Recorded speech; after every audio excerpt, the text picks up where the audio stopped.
Friends, Python पढ़ने की series में मैं उन्नीस आप सभी का बहुत बहुत स्वागत करता हूं। दोस्तों, ये चैप्टर 19 का लेक्चर 5 है और यहाँ पे हम एक सिंपल सा प्रोग्राम देखेंगे क्योंकि जो भी चीज़ें हम प्रोग्रामेटिकली देखते हैं वही ज़्यादा काम आने वाली है। तो इसलिए मैं ज़्यादा जो है थ्योरेटिकल चीज़ों पे ध्यान नहीं देता। प्रोग्रामेटिकली जितनी चीज़ें आप समझेंगे उतना आपके लिए फ़ायदा होगा। ठीक है, तो मैं विजुअल स्टूडियो कोड ओपन करता हूँ, इन सारी चीज़ों को मैं डिलीट करता हूँ जो पहले से लिखी हुई है और यहाँ से मैंने इसको डिलीट किया। अच्छा, अब डिलीट करने के बाद सिंपल आपको करना क्या है कि आपको सबसे पहले क्वेश्चन लिखिए कि आखिर क्वेश्चन है क्या। ठीक है, क्वेश्चन अगर आप लिखेंगे तो ज़्यादा आपको क्लियर होगा। ठीक है, तो सबसे पहले मैं क्या करता हूँ, क्वेश्चन लिखता हूँ और क्वेश्चन हमारा ये है, this is a program, this is a Python program to show actually working of. शायद इस प्रोग्राम से आपकी सारी की सारी जो डाउट्स हैं वो क्लियर हो जाएंगे। आई होप, मैं ऐसा आशा करता हूँ। ऑफ मल्टीपल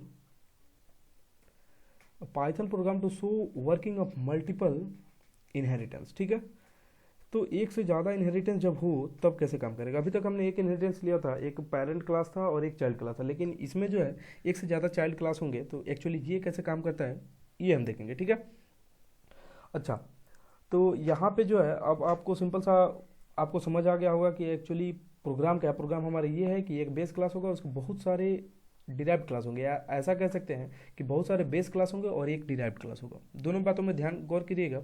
मान लीजिए हमारे पास दो बेस क्लास है। ठीक है, दो बेस क्लास है और एक डिराइव्ड क्लास है, या एक बेस क्लास है दो डिराइव्ड क्लास है, दोनों चीज़ें आप कर सकते हो। तो मैं यहाँ पे क्या करूँगा, दो बेस क्लास बनाऊंगा और एक डिराइव्ड क्लास बनाऊंगा। ठीक है, और वो डिराइव्ड क्लास जो होगा बेस 1 और बेस 2 दोनों को डिराइव करेगा। कैसे, तो इसको हम प्रोग्रामेटिकली समझते हैं कि आखिर ये कैसे काम कर रहा है। ठीक है, तो यहाँ पे मैं एक क्लास बनाता हूँ, लेट से क्लास, और क्लास में लेट से नाम देता हूँ बेस 1। ठीक है, ये बेस 1 हुआ और यहाँ पे आप चाहें तो ऑब्जेक्ट लिख सकते हैं या नहीं भी लिख सकते, कोई दिक्कत नहीं। मैं ऑब्जेक्ट लिख देता हूँ ताकि ये बाय रेफरेंस लिखा जाता है, क्योंकि ये कह सकते हैं ऐसा कि नेचुरली चीज़ है, अगर लिखे तभी से है, नहीं लिखे तभी से है। ठीक है, तो मैंने इसमें ऑब्जेक्ट लिख दिया और इसके बाद जो है मैं क्या करूँगा, एक कंस्ट्रक्टर कॉल करना ही करना है। तो ये मेरा जन्मसिद्ध अधिकार है कि जब भी आप क्लास बनाए तो कंस्ट्रक्टर उसका जरूर बना दे, काम है तभी है, नहीं है तभी। ठीक है, तो इनिट, और इनिट के बाद लेट से सेल्फ, और सेल्फ में जो है कुछ पास नहीं करता हूँ, सिंपल सा रखता हूँ। और यहाँ पे मैं क्या करता हूँ, कुछ इसमें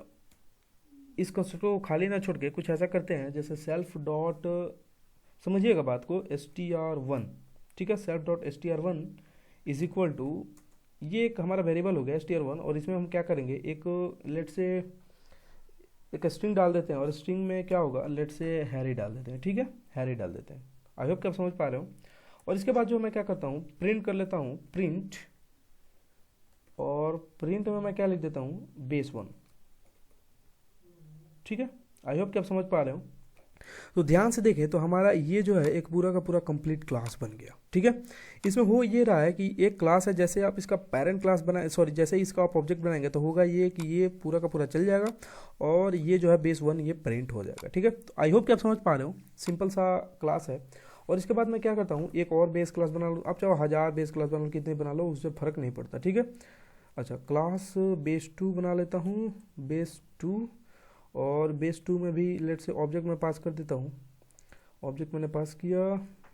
और इसके बाद जो है इसका एक कंस्ट्रक्टर अलग बनाऊंगा, डेफ और इनिट, और इसमें जो है मैंने सेल्फ पास किया, और सॉरी सेल्फ, और सेल्फ पास करके सेम काम कर रहा हूँ यहाँ पे भी, सेल्फ डॉट str2, वहाँ पे str1 था, यहाँ पे मैंने str2 लिया, और यहाँ पे जो है मैंने एक इसमें भी स्ट्रिंग पास कर दिया जिसका मैंने नाम दे दिया पॉटर। ठीक है, तो हुआ ये कि यहाँ पे भी एक्चुअली सेम काम करना है, तो यहाँ पे ज़्यादा बताने की जरूरत है नहीं क्योंकि ये सारी चीज़ें मैं पहले बता चुका हूँ। और यहाँ पे जो है यहाँ पे मैं बेस 2 दे देता हूँ ताकि पता चले कि ये बेस 2 का है। ठीक है, तो इतना हो गया। अब यहाँ पे मैं क्या करूँगा, एक डिराइव्ड क्लास बनाऊंगा। ये जो है दोनों क्लास हमारी मेन क्लास हुई, और यहाँ पे मैं क्या करूँगा, एक डिराइव्ड क्लास बनाऊंगा। ठीक है, तो क्लास डिराइव्ड इसका नाम रख देते हैं क्लास डिराइव्ड, और क्लास डिराइव्ड में मैं क्या करता हूँ, इन दोनों को इनहेरिट कर लेता हूँ। तो इनहेरिट करने का यहाँ पे देखिए मल्टीपल इनहेरिटेंस का सिंटेक्स आप गौर करिएगा।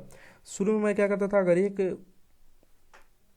अगर एक ही क्लास को इनहेरिट करना है तो हमें सिंपल बेस 1 लिख दिया, लेकिन दोनों को इनहेरिट करना है तो सिंपल क्या करना होगा, बेस 2 लिख देना होगा। ठीक है, तो ये हुआ कि दोनों क्लास जो है यहाँ पे इनहेरिट हो गए। ठीक है, अब यहाँ पे एक कंस्ट्रक्टर कॉल होगा, और कंस्ट्रक्टर कॉल हुआ लेट से डेफ, और डेफ इनिट, और इसमें मैं सेल्फ तो पास करना ही करना है। और इसके बाद जो है मैं क्या करूँगा, बेस वन डॉट इनिट, और इनिट के बाद मैं क्या करता हूँ, सेल्फ पास कर देता हूँ, ठीक है। अच्छा, ये काम हमने किस लिए किया ये बताना जरूरी है। ये हमने इसलिए किया क्योंकि मुझे करना ये था कि इस पार्टिकुलर लाइन से हुआ ये कि इसका कंस्ट्रक्टर कॉल हो गया, ठीक है। बेस वन का जो कंस्ट्रक्टर होगा वो कॉल हो गया, ठीक है। अच्छा, बेस वन का कंस्ट्रक्टर कॉल करने की हमें जरूरत क्यों पड़ी? जरूरत इसलिए पड़ी क्योंकि हम जब तक बेस वन का कंस्ट्रक्टर कॉल नहीं करेंगे तब तक अगर हम मान लीजिए इसका एक ऑब्जेक्ट बना भी दें तो कोई फायदा होगा नहीं, क्योंकि ये लाइन चलेगा नहीं। तो ये लाइन जब चलेगा नहीं तो हमें डिराइव करने से फायदा क्या होगा। इसलिए हमने क्या किया कि उसके बेस वन के कंस्ट्रक्टर को हमने क्या किया, कॉल किया, इन्वोक किया। एक्चुअली इन्वोक शब्द ज़्यादा यूज होता है तो इसलिए हमने क्या कहा, इन्वोक किया, ठीक है। अब यही लाइन लिख के हम क्या करेंगे, बेस टू के कंस्ट्रक्टर कॉल करेंगे। तो इसके लिए कॉल करने के लिए आपको सिंपल लिखना क्या होगा, इनिट कीवर्ड लिखना होगा, और इसमें जो है हमने सेल्फ पास कर दिया, ठीक है। तो सिंपल सा लाइन है। और इसके बाद हम क्या करेंगे, एक सिंपल सा प्रिंट फंक्शन लगाएंगे, और प्रिंट फंक्शन में एक्चुअली हम क्या कर देंगे, लिख देंगे कि ये डिराइव्ड है, ठीक है। तो हुआ ये कि हमारे पास पहले ये दोनों लाइन से ये दोनों कंस्ट्रक्टर चल जाएंगे, उसके बाद जो है ये डिराइव प्रिंट हो जाएगा। आई होप कि आप समझ पा रहे हो, सिंपल सा लॉजिक है। अच्छा, अब एक इसमें और मेथड हम बना देते हैं इसी डिराइव्ड क्लास में, जिस मेथड का नाम होगा लेट से डेफ, और डेफ के बाद जो है प्रिंट एसटीआर्स लिखने का मतलब ये दोनों str1 और str2 को मुझे प्रिंट करना है। और एक्चुअली मुझे बताना ये था इस प्रोग्राम के माध्यम से कि आप जो पेरेंट क्लास होते हैं, पेरेंट क्लास के सारे वेरिएबल को आप चाइल्ड क्लास में यूज कर सकते हैं। तो ये डिराइव्ड क्लास जो है एक्चुअली इन दोनों को इनहेरिट कर रहा है, तो ये चाइल्ड क्लास हुआ, तो इसलिए str1 और str2 को आसानी से वो यूज कर सकता है, ठीक है। तो यहाँ पे मैं क्या करूँगा, सेल्फ डॉट str1 और कमा लगाऊंगा, और इसी तरह मैं लिखूंगा सेल्फ डॉट str2, ठीक है। तो इससे होगा ये कि ये दोनों के दोनों वेरिएबल्स जो हैं यहाँ पे कॉल हो जाएंगे। अच्छा, इसके पहले मुझे क्या करना होगा, यहाँ पे तो मुझे ये नहीं लिखना होगा, यहाँ पे मुझे सिंपल सेल्फ लिखना होगा।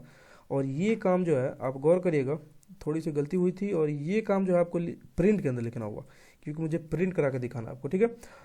और प्रिंट के अंदर मुझे लिखना होगा सेल्फ डॉट str1, ठीक है, str1 और कमा लगाऊंगा और लिखूंगा सेल्फ डॉट str2, ठीक है। आई होप कि आप समझ पा रहे हो क्या मैं करना चाह रहा हूँ। अब इस प्रोग्राम को पूरा समझिए कि एक्चुअली इस प्रोग्राम में हो क्या रहा है, ठीक है। तो इसके लिए मैं क्या करता हूँ, इसको सबसे पहले काटता हूँ और फिर दिखाता हूँ। देखिए, प्रोग्राम एक्चुअली करता ये है कि Python program to show working of multiple inheritance कैसे काम करता है, ये चीज़ें मुझे दिखानी है। ये दोनों जो है बेस क्लास है, मतलब ये भी पेरेंट है और ये भी पेरेंट है, ठीक है। दो पेरेंट का एक चाइल्ड हमने बनाया है, बेस 1 और बेस 2, ठीक है। और इसमें इसके दोनों कंस्ट्रक्टर को कॉल किया है, और इसके कंस्ट्रक्टर को कॉल करने के साथ साथ हमने किया ये है कि एक मेथड बना के हमने क्या किया कि इनके वेरिएबल्स को प्रिंट करने की कोशिश किया, पेरेंट क्लास के वेरिएबल को, ठीक है।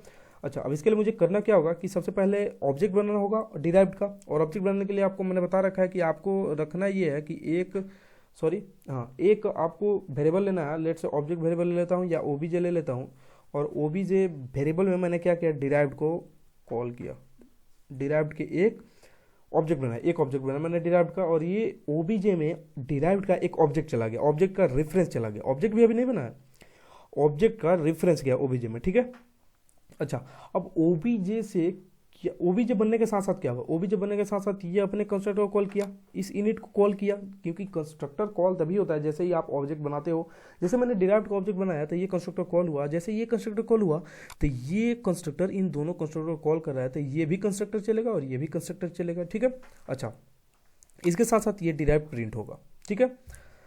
अच्छा, इतना होने से क्या क्या हमारे पास प्रिंट होने वाला है, एक बार जरा गौर करें। तो सबसे पहले ये बनने से ये कंस्ट्रक्टर कॉल हुआ, तो ये बेस 1 डॉट इनिट सेल्फ ये कॉल हो गया, ये कॉल हुआ तो हम बेस 1 के इस पे पहुंचे, तो यहाँ पे प्रिंट होगा हमारे पास बेस 1। सिमिलरली यहाँ पे प्रिंट होगा बेस 2, तो सबसे पहले प्रिंट होना चाहिए बेस 1, फिर बेस 2, और फिर हैरी और फिर पोर्टर, बेस 1 बेस 2 हैरी और फिर पोर्टर, और फिर जाकर डिराइव्ड। अच्छा, गड़बड़ ये हुआ कि हमने अभी तक ये जानने का प्रयास किया है, फिर से समझे, थोड़ा सा बोलने में मैं थोड़ा सा गड़बड़ किया है मैंने, तो एक बार फिर से मैं आपको समझाने की कोशिश करता हूँ। ये जैसे ही बनेगा, जैसे ही इसका ऑब्जेक्ट बनेगा तो होगा ये कि इसका कंस्ट्रक्टर कॉल होगा ही होगा, क्योंकि कंस्ट्रक्टर कॉल तभी होता है जैसे ही ऑब्जेक्ट बन जाता है। तो ऑब्जेक्ट बनेगा तो इसका कंस्ट्रक्टर कॉल हुआ, ध्यान से सुनिएगा। और जैसे इसका कंस्ट्रक्टर कॉल होगा तो ये पहली लाइन से बेस 1 के कंस्ट्रक्टर को कॉल कर रहा है। बेस 1 के कंस्ट्रक्टर में क्या प्रिंट होने वाला है, बेस 1 प्रिंट होगा और साथ ही साथ str1 में हैरी नाम का वेरिएबल में, सॉरी हैरी नाम का जो स्ट्रिंग है वो str1 में चला जाएगा। इतना क्लियर हुआ, और बेस 1 प्रिंट हो जाएगा। सिमिलरली इस लाइन से होगा ये कि पोर्टर नाम का स्ट्रिंग जो str2 में चला जाएगा और साथ ही साथ बेस 2 प्रिंट हो जाएगा। अच्छा, उसके बाद ये वाला लाइन चलेगा, प्रिंट डिराइव्ड। तो हमारे पास क्या क्या प्रिंट होगा, बेस 1, बेस 2 और डिराइव्ड, तीन चीजें 3 लाइन में प्रिंट होंगी। उसके साथ साथ हम अब इस मेथड को कॉल कर रहे हैं, और इस मेथड को कॉल करने के लिए हमको सिंपल करना क्या होगा, बहुत बड़ा रॉकेट साइंस नहीं है, आपको सिंपल करना क्या होगा, ओबीजे डॉट के साथ आपको कॉल कर देना होगा किसको, एक बार इसका नाम देख लेते हैं, एक्चुअली क्या है, प्रिंट स्टार्स। ठीक है, तो प्रिंट